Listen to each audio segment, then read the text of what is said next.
Yay! In this video I actually do some Dead Exit art. It's a packet of sweets from the food card. Not the most exciting object, but at least it's related to the project that we really should be talking about.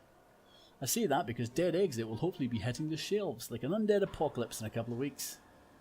That analogy doesn't really work because I'm not really wanting it to kill off most of the population in Doom Society. Anyway, so I'm making a thing here. I went into this thinking I was going to make the red crisp packet, but I was winging it, so I quickly flipped and started doing the green sweets instead because I made completely the wrong shape and just pretended it was all part of the plan. You can tell I'm winging it because of my extremely sloppy brush strokes and lazy ass just grabbing pre-made patterns as stencils. Also made loads of mistakes like exporting from Mac with the wrong settings 3 times in a row, but I cut that, so if your fetish is file menus and loading bars, you're gonna miss out. Now I'm getting going with the retopo tools and the UVs. It's obvious what I'm doing, but you can see how good the tools are by the relative lack of time it takes, aside from the time lapse that is. The whole thing took about 3 hours to make. Most stuff takes loads of time, so unless it's a tutorial I prefer to just speed it all up and then mumble over the top of it afterwards. Chantel on the other hand is far more honest and has actually recorded almost 3 solid days of her coding the game's playable tutorial.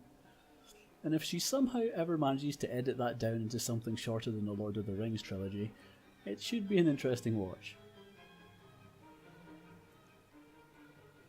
Okay, here's the UV part.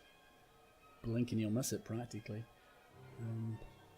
Actually, since this is a Dead Exit prop, why don't I talk about the game? I made the card game years ago as an experiment. I mean the physical card game. It was a social experiment to see if people would work together for mutual gain or just screw each other over for victory. It was great fun, but I never intended to take it any further and had basically dumped it in a bag and thrown it in the water like an unwanted puppy. That's mean, but I'm leaving it in. But never do that. It was a bad and cruel metaphor.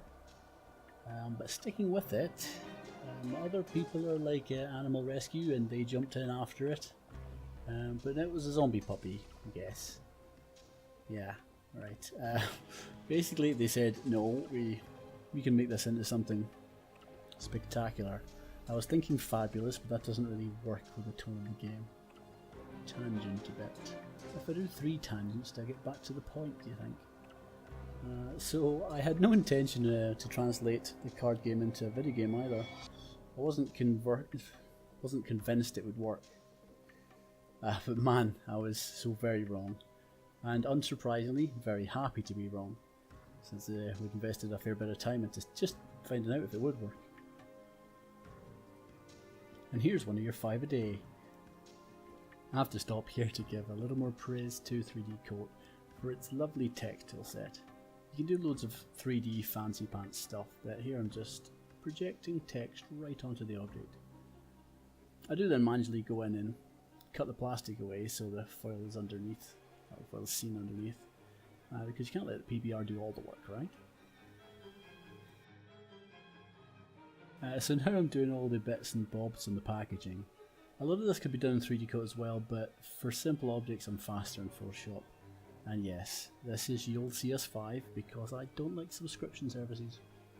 I think it makes developers lazy, but that is a moan for another day. For stuff like this, I keep some standard public symbols lying around. Every artist should do this. And don't bother checking on the barcodes here, they are meaningless, I made them up. Then we take it all into 3ds Max, shockingly 2012 because yup, don't like subscriptions. I have been slowly moving away from Max for years now, but I haven't learned to skin or animate nearly as well as anything else. Again, you can actually do some of this stuff in 3D Coat. There's mesh tweaking tools that don't even have a good reason for not doing it. I just didn't this time. Finally, I take it into Unity and assign the textures. And now it can sit beside the other made up products in the Dead Exit universe. Huzzah! If you have any comments, go for it. I'm done for the day.